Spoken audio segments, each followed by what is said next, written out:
الله وبركاته نحمده ونصلي على رسوله الكريم أما بعد فأعوذ بالله من الشيطان الرجيم بسم الله الرحمن الرحيم يا أيها الذين آمنوا كتب عليكم الصيام كما كتب على الذين من قبلكم لعلكم تتقون. سامعین محترم، اللہ رب العزت نے یہ رمضان کا مہینہ ہمیں نصیب فرمایا ہے. یہ مہینہ بڑی رحمتوں والا، برکتوں والا، بخششوں والا مہینہ ہے.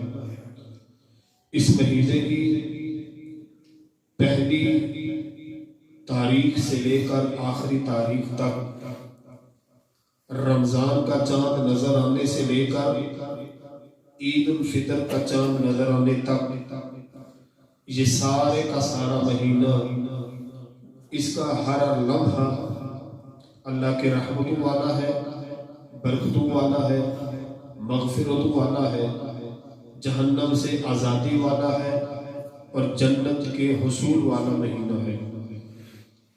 اس لیے اس مہینے کے اندر زیادہ سے زیادہ اپنے رب کو راضی کرنا چاہیے. اس مہینے کے اندر جو نمایاں عبادت ہے وہ روزے کی ہے کہ اللہ تعالیٰ نے مسلمانوں پر روزے فرض کیے. یا ایھا الذین آمنوا کتب علیکم الصیام، کہ ایمان والو تم پر روزے فرض کیے گئے.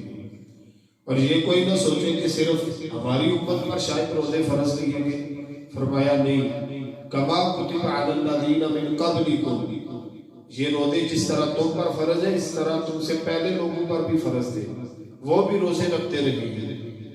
اب روزے رکھ رہے تو اس کا مقصد کیا ہے؟ صبح سے شام تک بندہ بھوکا رہتا ہے، پیاسا رہتا ہے، تو اس کی وجہ کیا ہے؟ کھانا پینا کیوں بند کیا گیا ہے؟ فرمایا لعلکم تتقون، تاکہ تم پرہیزگار بن جاؤ، اللہ سے ڈرنے والے بن جاؤ، تمہارے دل کے اندر رب کا ڈر پیدا ہو جائے. اس لیے رب نے روزے فرض کیے. میرے بھائیو، اس آیت سے پتہ چلتا ہے کہ اگر بندہ روزہ رکھ کر متقی بنتا ہے، پرہیزگار بنتا ہے، اللہ سے ڈرنے والا بنتا ہے، تو پھر اس کے روزے اچھے جا رہے ہیں. ہمارے یہاں پوچھا جائے نا، بتاؤ روزے کیسے گزر رہے ہیں؟ بڑا الحمدللہ بڑے اچھے گزر رہے. کیسے؟ پیاس نہیں لگتی، بھوک نہیں لگتی. یہ ہمارے اچھے روزے ہیں. حالانکہ زیادہ بھوک لگنا، زیادہ پیاس لگنا، یہ صحابہ کرام کہتے تھے کہ جب ہمیں بھوک لگے گی، ہمیں پیاس لگے گی، تو پھر ہم جب اللہ کی رضا کے لیے سب کچھ چھوڑیں گے تو پھر پتہ چلے گا نا کہ ہم رب کے لیے چھوڑ رہے ہیں. اگر بھوک نہیں لگے گی، پیاس نہیں لگے گی، تو پتہ کیسے چلے گا کہ ہم نے چھوڑا ہوا ہے سب کچھ؟ تو یہ روزے اچھے گزرتے ہیں اس بندے کے جو پرہیزگار بنتا ہے، تقوی والا بنتا ہے. نبی علیہ السلام نے اپنے صحابی کو کہا تھا، اتق اللہ، اللہ سے ڈر جا، حیث ما کنت، تو جہاں کہیں بھی ہے، جس جگہ بھی ہے، اللہ سے ڈر جا. گھر کے اندر ہے پھر بھی اللہ سے ڈرنا ہے کہ اللہ دیکھ رہا ہے، اللہ کی نافرمانی کی تو اللہ مجھے پکڑے گا. اگر تو بازار کے اندر ہے تو پھر بھی اللہ سے ڈر. اگر تو مسجد کے اندر ہے پھر بھی اللہ سے ڈر. اگر اکیلا کہیں جنگل کے اندر ہے، گھر کے اندر ہے، اکیلا ہے، کمرے میں ہے، لحاف کے اندر لپٹا ہوا ہے، کمبل کے اندر ہے، پھر بھی اللہ سے ڈر. جہاں کہیں بھی ہے تو رب سے ڈرنا ہے. یہ مقصد ہے روزے کا، تقوی، اللہ کا ڈر، پرہیزگاری. ہم لوگ روزہ رکھتے ہیں لیکن پرہیزگاری نام کی چیز ہمارے اندر نہیں ہے. ذرہ بھر بھی ہمارے اندر بدلاؤ نہیں آتا. رمضان کا مہینہ آتا ہے، اس سے پہلے جو کام ہم کر رہے ہوتے حرام کام، وہی رمضان کے اندر بھی کرتے رہتے ہیں، رمضان کے بعد بھی کرتے رہتے ہیں. میرے بھائیو، یہ ہماری روٹین ہے. اگر ہم حرام کھاتے تھے تو حرام کھاتے رہیں گے، اس سے باز نہیں آتے۔ اگر ہم جھوٹ بولتے ہیں تو وہ پراپر جھوٹ ہم بولنے جا رہے ہیں، اس کے اندر کوئی داغا نہیں ہوتا۔ اگر ہم لوگ گالیاں نکالنے والے ہیں تو وہی گالیاں جاری رہیں گی۔ ہمیں نہیں پتا کہ رمضان کا مہینہ ہے، لڑائی جھگڑے ہیں تو وہ ہمارے جھگڑے برابر چلتے رہیں گے، ہمیں نہیں معلوم کہ رمضان کا مہینہ ہے۔ اگر ہماری کسی کے ساتھ مخالفت ہے، ہماری کسی کے ساتھ ناراضگی ہے تو وہ ہم برقرار رکھتے ہیں، ہمیں نہیں پتا کہ رمضان کا مہینہ ہے، اور کہتے کیا ہے کہ ہم رمضان گزار رہے ہیں، بڑا اچھا گزر رہا ہے۔ میرے بھائیو، رمضان اس کا اچھا ہے جو روزہ رکھتا ہے، قرآن کی تلاوت کرتا ہے، روزہ رکھتا ہے، سچ بولتا ہے، روزہ رکھتا ہے، اپنے مسلمان بھائی کو معاف کرتا ہے، روزہ رکھ کر وہ درود پاک پڑھتا ہے، روزہ رکھ کر وہ سبحان اللہ، الحمدللہ، اللہ اکبر کہتا ہے، 5 وقت کی نماز کی پابندی کرتا ہے، کیونکہ نماز پہلے ہے، روزہ بعد میں ہے۔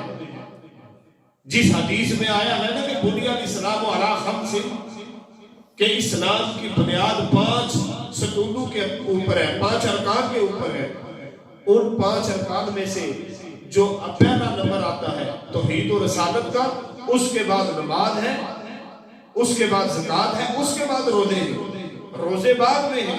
ہمارے لوگ روزہ تو رکھ لیتے ہیں، نماز کے قریب نہیں جاتے۔ اگر تمہارا روزہ تمہیں نمازی نہیں بنا سکتا، تمہارا روزہ تمہیں بے ایمانی سے نہیں روک سکتا، پھر اس روزے کا مقصد کیا ہے؟ اللہ تو کہتا ہے کہ روزے کا مقصد تقوی اختیار کرنا ہے، تو پھر اگر ہمارے دل میں تقوی نہ آئے تو پھر اس کا مطلب ہے ہمارے روزے تو صحیح نہیں، پھر صحیح نہیں گزر رہے، پھر ہمیں اپنے روزوں کے اوپر غور کرنا ہے۔ آج دیکھیں آپ کہ روزہ ہوتا ہے، روزہ رکھ کر ہمارے لوگ کیا کرتے ہیں؟ فلمیں دیکھتے ہیں، ڈرامے دیکھتے ہیں، ٹی وی پہ بیٹھ جاتے ہیں، حالانکہ پتہ بھی ہے میوزک سننا سخت حرام ہے، پھر بھی خبریں لگائیں گے، خبروں کے اندر بھی تو میوزک چلتا ہے نا۔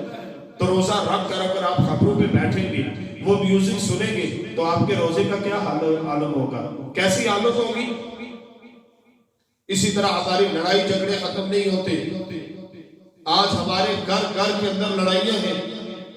دکھ تو اس بات کا ہوتا ہے کہ ہمارا خون بڑا کھولتا ہے، لیکن کھولنا جہاں چاہیے وہاں نہیں کھولتا۔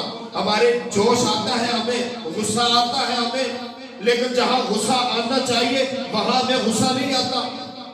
ہمارا غصہ کس پہ ہے؟ اپنے بھائی پہ ہے۔ ہمارا غصہ کس پہ ہے؟ اپنی بہن پہ، اپنے پڑوسی پہ، اپنے محلے والے سے ہمیں لڑائی کرنے کا دل کرتا ہے، اس پہ جو ہے نا اس کو مارنے کا دل کرتا ہے۔ یہ ہمارا جوش ہے، لیکن انڈیا ہماری ماؤں بہنوں کی عزت لوٹ رہا ہے مقبوضہ کشمیر کے اندر۔ انڈیا ہمارے بزرگوں کی داڑھیوں کو جو ہے نا پکڑ کر ان کو مار رہا ہے مقبوضہ کشمیر کے اندر۔ وہاں نہ آپ کا خون جاگے گا، نہ جوش مارے گا، نہ میرا۔ یہاں پہ ہم ٹھنڈے پڑ جاتے ہیں، لیکن اپنے محلے میں مسلمان کے مقابلے میں ہم بڑے جوشیلے ہیں، ہم مارنے کے لیے تیار ہیں، قتل ہونے کے لیے تیار ہیں، اور کہتے کیا ہے؟ بڑا بہادر ہے جی، بدماش قسم کا۔ اور یہ بدماش نہیں، یہ بزدل ہے۔ اگر بہادر ہوتا تو میدان میں نکلتا، وہ کفار جو ہمارے دشمن ہیں ان کا مقابلہ کرتا۔ بہادری یہ ہے۔ نبی علیہ السلام نے اسے بہادر نہیں کہا جو اپنے جو ہے نا دوستوں کو، اپنے مسلمانوں کو بچھاڑ کے رکھ دے، وہ بہادر نہیں، وہ بزدل ہے۔ کیونکہ اپنوں کے سامنے بہادری کیا دکھائی جاتی ہے؟ اپنوں کے سامنے بہادریاں نہیں دکھائی جاتی، اپنوں کے سامنے نرم ہونا پڑتا ہے۔ اپنوں سے لڑائیاں، اپنوں سے جھگڑے، معاف کرنے کا نام نہیں لیتے ہم لوگ۔ اگر کسی سے کوئی لڑائی جھگڑا ہو جائے، اللہ معاف کرے، ہم ایسی زبان استعمال کرتے ہیں، گالن گلوچ والی زبان۔ پتہ بھی ہے میرا بھائی ہے تو اس کو ماں بہن کی گالیاں دے رہے ہوتے ہیں، یہ ہوش نہیں ہوتا کہ اس کی اگر ماں ہے تو میری بھی تو ماں ہے۔ لگے ہوتے ہیں ہم بہن کی گالیاں دے رہے ہوتے ہیں، جو اس کی بہن ہے وہ تیری بھی بہن ہے۔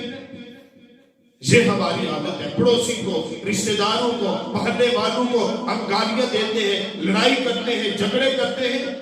اور پھر یہ امت کا مجموعی مسئلہ میں بیان کر رہا ہوں کہ ہمارے یہاں اکثر یہ چلتا ہے، آپ جس مرضی مسجد میں چلے جائیں، لڑائی گھر میں ہوگی، مسجد سے ناراض ہو جائیں گے، میں مسجد میں نہیں جاتا، کیوں؟ فلاں بندے سے میری لڑائی ہے۔ بھائی تیری لڑائی بندے سے ہے یا مسجد سے ہے؟ جو جھگڑا گھر میں ہوتا ہے اس کو مسجد میں آ کر نپٹاتے ہیں کہ میں مسجد میں نہیں جاتا، مسجدوں کو ویران کرتے ہیں، حالانکہ لڑائی جھگڑا کرنا حرام ہے۔ نبی علیہ السلام نے تو خصوصاً روزے کی حالت میں لڑائی سے منع کیا ہے۔ آپ حدیث پڑھ کے دیکھ لیں، نبی علیہ السلام نے فرمایا جب روزے دار سے کوئی لڑائی کرے تو روزے دار کا کام ہے کہ وہ آگے سے کہے انی صائم، میں روزے کی حالت میں ہوں، میں لڑائی نہیں کر سکتا۔ نہیں لڑنا آپس کے اندر، نہیں جھگڑے کرنے آپس کے اندر کسی صورت میں بھی، فتنے سے بچنا ہے، آپس کی لڑائیوں سے بچنا ہے، آپس کے جھگڑوں سے بچنا ہے۔ مسلمان کا بھائی ہے۔ نبی علیہ السلام نے فرمایا کہ بہترین مسلمان وہ ہے جس کی زبان اور اس کے ہاتھ سے دوسرا مسلمان محفوظ ہے۔ ہمارے ہاتھوں سے تو کوئی محفوظ نہیں، ہماری زبان سے کوئی محفوظ نہیں۔ پھر ناراضگیاں، ہم ناراض ہوتے ہیں ماشاءاللہ 6 سال 10 سال، اتنی لمبی ناراضگیاں ہماری چل رہی ہیں، بڑی بڑی لمبی ناراضگیاں۔ آپ جانتے ہیں ناراضگی کتنا بڑا جرم ہے، کبھی سوچا ہے؟ جو بندہ ناراض ہوتا ہے 3 دن ناراضگی کی اجازت ہے۔ اگر کسی سے کوئی غصہ ہو گیا، ظاہر انسان ہے، غصہ ہو جاتا ہے، بندے کو غصہ آتا ہے، کبھی کبھار کوئی تھوڑی بہت انبن ہو جاتی ہے، لیکن 2 دن ناراض رہا کوئی بات نہیں۔ تیسرے دن اگر وہ راضی نہیں ہوتا، 3 دن تک وہ راضی نہیں ہوتا، تو اس کے متعلق ہر بندے کے نامہ اعمال سوموار اور جمعرات کو اللہ کے ہاں پیش ہوتے ہیں، میرے بھی آپ کے بھی، سب کے اللہ کے ہاں نامہ اعمال جاتے ہیں۔ اللہ تعالیٰ کہتے ہیں کہ فلاں 2 بندے جو ہیں وہ آپس میں ناراض ہیں، ان کے نامہ اعمال کو سائڈ پہ کر دو، میں قبول نہیں کرتا، میں نہیں قبول کروں گا۔ پھر فرمایا کہ یہ سچے نبی کی بات ہے، میری بات نہیں، یہ آمنہ کے لال کی بات ہے، محمد الرسول اللہ صلی اللہ علیہ وسلم کی بات ہے۔ صحیح مسلم کے اندر یہ حدیث ہے، صحیح مسلم کے اندر نبی علیہ السلام نے فرمایا اللہ تعالیٰ اس کے نامہ اعمال کو سائڈ پہ کر دیتا ہے۔ پھر اللہ تعالیٰ کہتا ہے کہ یہ 2 بندے جب تک آپس میں راضی نہیں ہو جاتے تب تک میں ان کے نامہ اعمال قبول نہیں کروں گا۔ اب میرے بھائیو ذرا سوچنا، میں ایک بندے سے ناراض ہوں، میں نماز بھی پڑھتا ہوں، میں قرآن بھی پڑھتا ہوں، میں اللہ کا ذکر بھی کرتا ہوں، میں محمد الرسول اللہ صلی اللہ علیہ وسلم پر درود بھی پڑھتا ہوں، لیکن مجھے 10 سال ہو گئے، 5 سال ہو گئے، میں اپنے بھائی سے ناراض ہوں، میں نے روزے بھی رکھے، تو وہ 5 سالہ عبادت کہاں پہ ہے؟ وہ قبول نہیں ہوئی، ایک نیکی بھی قبول نہیں ہوئی۔ اور اگر 10 سال ناراض رہنے کے بعد میں فوت ہو گیا یا میرا دوسرا بھائی فوت ہو گیا جس سے میں ناراض تھا، تو اس کا مطلب ہے وہ 10 سال کی عبادت ضائع ہے، وہ اللہ کے ہاں قبول نہیں ہوئی۔ یہ چیزیں ہم نے کبھی نہیں سوچی، ہماری ادا ہوتی ہے کیا کہتے ہیں۔ اور میں نے تجربہ کیا ہے میرے بھائیوں، سچی بات کہتا ہوں، یہ تجربہ شدہ بات ہے کہ ہر بندہ جو کسی سے ناراض ہوتا ہے، کسی سے جھگڑا کرتا ہے، 3 دن کے اندر اس کا غصہ ٹھنڈا ہو جاتا ہے، گارنٹی شدہ بات ہے، 3 دن کے اندر غصہ ٹھنڈا ہو جاتا ہے۔ پھر ہم جو راضی نہیں ہوتے اس کے پیچھے جو وجہ ہوتی ہے نا وہ انا ہوتی ہے کہ میں اگر راضی ہو گیا تو لوگ کیا مجھے کہیں گے، یہ تو بڑا ڈرپوک ہے، یہ تو بزدل ہے، یہ تو نپا پڑ گیا ہے، یہ تو اس کے سامنے لیٹ گیا ہے۔ ہم اپنی انا میں کی وجہ سے کہ میں اس وجہ سے ہم پھر راضی نہیں ہوتے، پھر کئی سال تک ہماری ناراضگیاں رہتی ہیں۔ میرے بھائیوں خدا کے لیے ہم سارے ایک ہیں، ہم مسلمان ہیں۔ لوگ کہتے ہیں نا ہم برادری والے ہیں، ہم فلاں ہیں، فلاں نہیں۔ سب سے بڑا رشتہ کلمے کا رشتہ ہے، سب سے بڑا رشتہ کلمے کا رشتہ ہے، جس رشتے کی وجہ سے ابو بکر بلال کی عزت کرتے تھے۔ سیدنا ابو بکر صدیق ہاشمی خاندان سے تھے، بہت بڑے سردار تھے، اور سیدنا بلال رضی اللہ تعالیٰ عنہ ایک غلام تھے۔ تو اسلام قبول کر کے وہ بھائی بنے، تو سیدنا ابو بکر صدیق بھی حضرت بلال سے بات کرتے ہوئے دھیان رکھتے تھے کہ یہ میرا بھائی ہے۔ اسلام تو یہ دعوت دیتا ہے کہ تمہارا بھائی ہے، کلمہ پڑھنے والا، برادری والا بھائی نہیں۔ اگر وہ نہیں دیکھنا کا مطلب یہ اسلام کو تو دیکھ کہ یہ میرا بھائی ہے۔ پھر بڑے مصیبت کی بات آج کل کیا ہے کہ ہم فرقوں کے اندر بڑھ چکے ہیں، یہ وہابی ہے، یہ سنی ہے، یہ دیوبندی ہے، یہ فلاں ہے، یہ فلاں ہے۔ کیوں؟ کیا نبی ایک نہیں؟ کیا قرآن ایک نہیں؟ کیا ہمارا رب ایک نہیں؟ تو پھر ہم کیوں ان کاموں میں پڑے ہوئے ہیں؟ اختلاف ہو جائے تو اس کا مطلب یہ نہیں کہ منہ پھیر لیں، اختلاف ہو گیا ہے تو یہ نہیں کہ ایک دوسرے کی گردنیں اتارے، ایک دوسرے کے ساتھ نماز نہ پڑھے۔ اس کا مطلب ہے اگر ایسی بات ہے تو اختلاف حل کرنے کا طریقہ ہے۔ اگر کسی مسئلے میں اختلاف ہے تو اس کا حل کرنے کا طریقہ کیا ہے؟ ہمارے پاس قرآن موجود ہے، نبی صلی اللہ علیہ وسلم کا فرمان بھی موجود ہے۔ جب محمد صلی اللہ علیہ وسلم جیسا ایک منصف ہونے کے ہو ہے جو ہے ہمارے پاس، اس کو کیوں نہیں سامنے لے کر آتے؟ قرآن کو، حدیث کو پرکھیں کہ کیا ہے ہمارا مسئلہ۔ مصیبت یہ ہماری کہ ہم نے بس یہ سن لیا ہے کہ میں وہابی ہوں، میرا ابا وہابی تھا، میرا دادا وہابی تھا، میں وہابی ہوں، لہذا کسی کی میں نہیں سنوں گا۔ میرا دادا سنی تھا، میرا ابا سنی ہے، میں کسی کی نہیں سنوں گا۔ میرا ابا دیوبندی ہے، میرا دادا دیوبندی تھا، میں کسی کی نہیں سنوں گا۔ ہمیں یہ پتہ ہی نہیں کہ وہ جو کام کر رہے ہیں وہ غلط بھی ہو سکتا ہے۔ کیا محمد رسول اللہ صلی اللہ علیہ وسلم کا وہ فرمان انہوں نے عمل کیا ہے یا نہیں؟ یہ کبھی ہم نے سوچا ہے؟ دنیا کے لیے تو ہم بڑی تحقیق کرتے ہیں، ایک موبائل لینا ہو، ایک کپڑے کا سوٹ لینا ہو تو ہم بازاروں میں کئی دکانیں گھومیں گے کہ میرے لیے فائدہ کہاں سے ہے۔ اور وہ آخرت کی زندگی جو ہمیشہ کی زندگی ہے، جنت جس کو ہم نے حاصل کرنا ہے، اس کے لیے ہماری کوئی تحقیق نہیں، آنکھیں بند کی ہوئی ہے، جو جس طرف لگائے بات چل پڑتے ہیں۔ اور پھر ہم کوشش کرتے ہیں کہ دوسرے کے گل پڑ جائیں، ہم کہیں گے کہ ہم نے یہ کام کیا فلاں مولوی کی وجہ سے کیا ہے۔ ٹھیک ہے، مولوی انسان نہیں ہے، وہ غلطی نہیں کر سکتا، آپ خود کیوں نہیں دیکھتے؟ میں یہاں پہ بیان کر رہا ہوں آپ کے سامنے، میں نے نبی علیہ السلام کے حدیث بیان کی ناراض ہونے کے حوالے سے۔ آپ مجھے پوچھیں مولوی صاحب یہ کہاں لکھی ہوئی ہے؟ حدیث اگر آپ کے سامنے رکھتا ہوں تو آپ کہیں واقعی یہ بات سچی ہے۔ حدیث آپ کے سامنے نہیں رکھتا، آپ کہیں مولوی صاحب آپ نے جھوٹ کیوں بولا، نبی پر جھوٹا بہتان کیوں لگایا، حدیث نہیں دکھا سکے کیوں؟ آپ نے بیان کیا ہے، حدیث کیوں نہیں دکھائی آپ نے؟ جب ہم یہ پوچھنا شروع کر دیں گے نا میرے بھائیوں، مولوی بھی انسان بن جائیں گے۔ یہ جو ہمارے ہاں فرقہ واریت کی یہ لہر دوڑی ہوئی ہے نا کہ جس کا جو جی چاہتا ہے بار شروع کر دیتا ہے، یہ پھر کنٹرول ہو جائے کہ لوگوں کو بھی پتا چل جائے، مولویوں کو بھی پتا چل جائے یار میں نے کوئی ایسی بات کی نا وہاں مجھے پوچھے گی۔ ہم نے جو آنکھیں بند کی ہے نا واہ واہ کرنے والی، یہ واہ واہ کرنے والی اب زندگی نہیں رہی۔ یہ دور وہ نہیں ہے، تحقیق کا دور ہے۔ ہم فضول موبائلوں میں چیزیں دیکھتے رہتے ہیں، حدیث نہیں دیکھ سکتے، قرآن نہیں دیکھ سکتے۔ دشمن ہمارے خلاف چالیں چل رہا ہے اور آج امت کو کوئی خبر نہیں ہے۔ وہ ہندو جو ہمارا دشمن ہے اسی کی فلمیں ہمارے موبائل میں ہوتی ہیں۔ وہ جو ہمارا دشمن ہے وہ ہمارا دشمن ہے، کوئی بات نہیں، میرے نبی کا جو دشمن ہے، ہمارا تعلق نبی کے ساتھ ہے، جو ہمارے نبی کا دشمن ہے اس کی چیزیں ہمارے پاس ہیں، اس کے فلمیں، اس کے ڈرامے۔ حالانکہ ڈرامہ دیکھنا ویسے ہی حرام ہے، پھر ان کے دیکھتے ہیں۔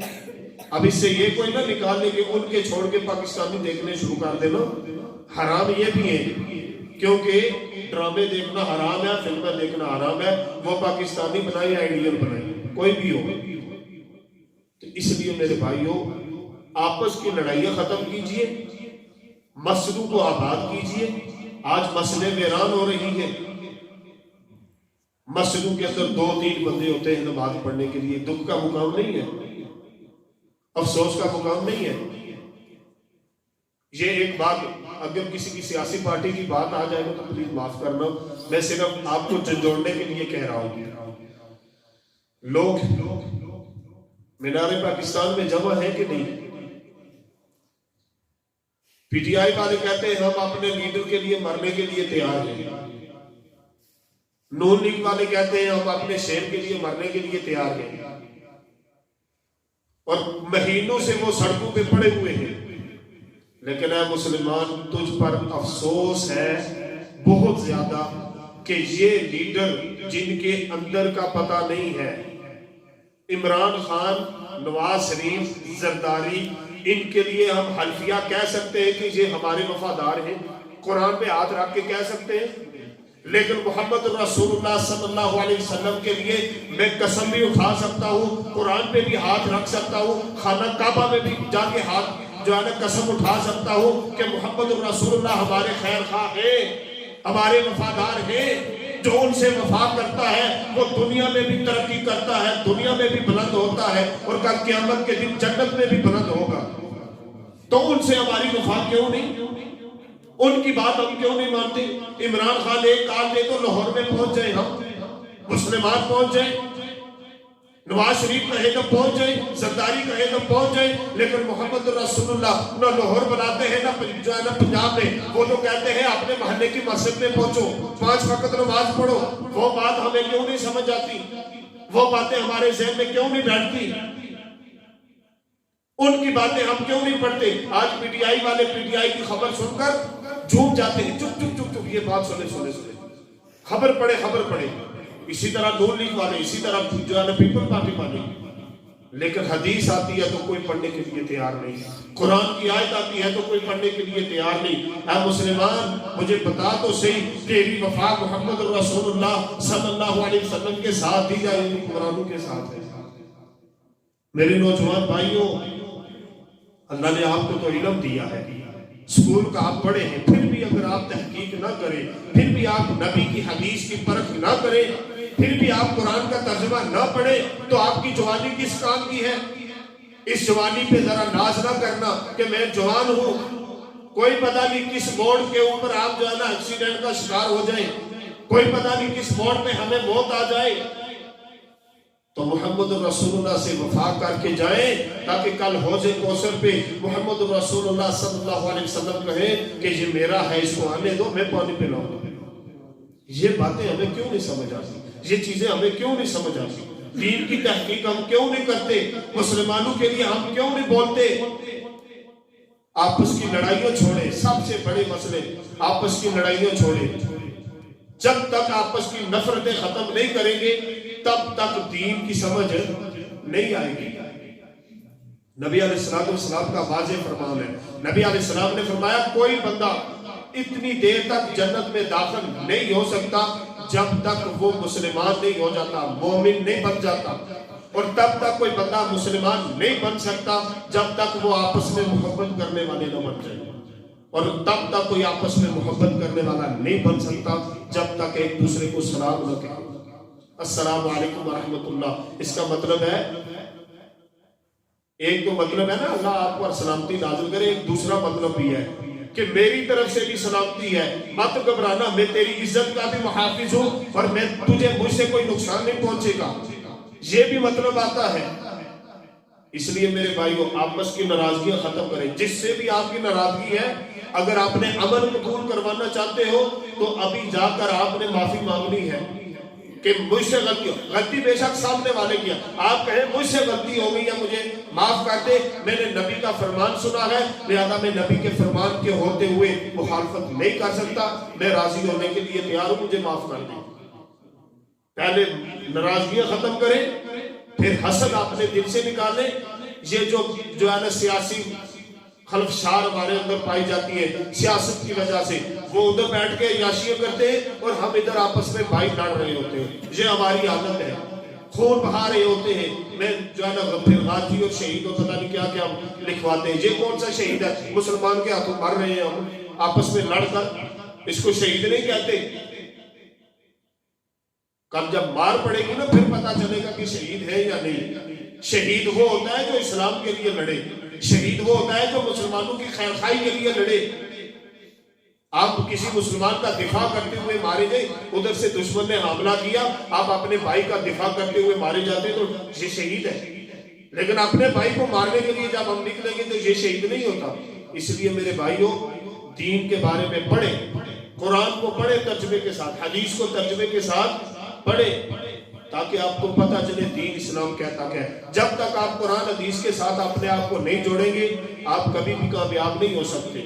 قرآن کا مطالعہ کریں، نبی علیہ السلام کے فرمان کا مطالعہ کریں۔ ہم پڑھے لکھے لوگ آج کل کے دور کے اندر تقریباً سب پڑھے ہوتے ہیں، چاہے میٹرک کسی نے کیا ہے یا ایف اے کیا ہے، تو میرے بھائیو اتنی تو سمجھ آ جاتی ہے کہ حق کیا ہے اور باطل کیا ہے۔ جب بھی دعا مانگے اللہ سے حق بات مانگے کہ یا اللہ جو تیرے نبی کا راستہ ہے مجھے وہ عطا فرما. یہ بات سوچنا میں مسلمان ہوں اب میں ہے ہی سیدھے راستے پر نہیں. بڑے بڑے لوگ ہم نے دیکھے ہیں جو پہلے پکے نمازی تھے بعد میں نماز کے انکار پر آگے کہ نماز ہے ہی کوئی نہیں. ایسے لوگ ہم نے دیکھے. اس لیے اسلام کی دعا مانگنا ہدایت کی دعا مانگنا یہ بڑی لازمی ہے. آپ 5 وقتہ نمازی بھی ہیں روزانہ قرآن پڑھتے بھی ہیں سب نیک اعمال کرتے بھی ہیں پھر بھی رب سے ہدایت مانگیں کہ ربا ہدایت دے کیونکہ ہدایت مرتے دم تک ہدایت لازمی ہے. جب موت ہدایت کی حالت میں آئے گی نا پھر کامیابی ہے. اس لیے میرے بھائیوں سمجھ آ گئی ہے. آج کے بعد تحقیق کریں گے. آج کے بعد جو بھی دین کا مسئلہ ہے تحقیق کر کے آگے چلیں گے انشاءاللہ جس طرح صحابہ کرام نے کیا. آخری بات تحقیق کے حوالے سے بتا کے میں جانے لگا ہوں پھر اپنی بات ختم کرتا ہوں. سلمان فارسی نام سنا ہوا ہے رضی اللہ تعالیٰ عنہ. یہ فارس افغانستان کے پاس ہے. ادھر سے چل کر وہ کئی لوگوں کی غلامی کرتے کرتے کبھی ایک پادری کے پاس جاتے کبھی ایک پادری کے پاس جاتے اور پادری یعنی کہ عیسائی کے پاس. یہ خود آگ کی پوجا کرنے والے تھے پہلے. ٹھیک ہے. حضرت سلمان فارسی آگ کی پوجا کرتے تھے. یہ عیسائیوں کو انہوں نے دیکھا. اس وقت نبی علیہ السلام کی بعثت نہیں ہوئی تھی. اس وقت جو عیسائی ہوتا تھا وہ ٹھیک تھا وہ صحیح مذہب پر ہوتا تھا. وہ عیسائی کے پاس گئے اور ایک کے پاس گئے پھر وہ فوت ہونے لگا. اس کو کہنے لگے میں کہاں جاؤں. اس نے کہا فلاں کے پاس چلے جاؤ. اس طرح کرتے کرتے ایک پادری فوت ہونے لگا. کہتے میں اب کس کے پاس جاؤں. اس نے کہا کہ جو میں نے کتاب کے اندر پڑھا ہے آخری نبی آ چکا ہے. تو چلا جا جہاں کھجوروں والا علاقہ ہے وہاں چلا جا. جب تجھے خبر ملے کہ فلاں نبی آ گیا ہے وہ آخری نبی ہے اس کی پیروی کر لینا تو کامیاب ہو جائے گا. حضرت سلمان فارسی مدینہ کے اندر کھجوروں والا علاقہ تھا وہاں گئے. جب نبی صلی اللہ علیہ وسلم ہجرت کر کے مدینہ پہنچے اس بندے نے فوراً اسلام قبول کر لیا. اب دیکھیں فارس سے چل کر یہ افغانستان کے قریب سے چل کر وہ مکہ کے اندر مدینہ کے اندر پیادل پہنچے ایک تحقیق کر کے کہ کون سچا ہے کون سا حق مذہب ہے اور اس کی تحقیق میں نبی علیہ السلام کے صحابی بنے. تو ہمارے پاس تو آج دین موجود ہے اس لیے اس کے اوپر عمل کیجئے اس کی تحقیق کیجئے. اللہ تعالیٰ سے دعا ہے کہ اللہ تعالیٰ ہمیں کما حق ہو اسلام پر عمل پیرا ہونے کی توفیق عطا فرمائے. وما علینا الا البلاغ.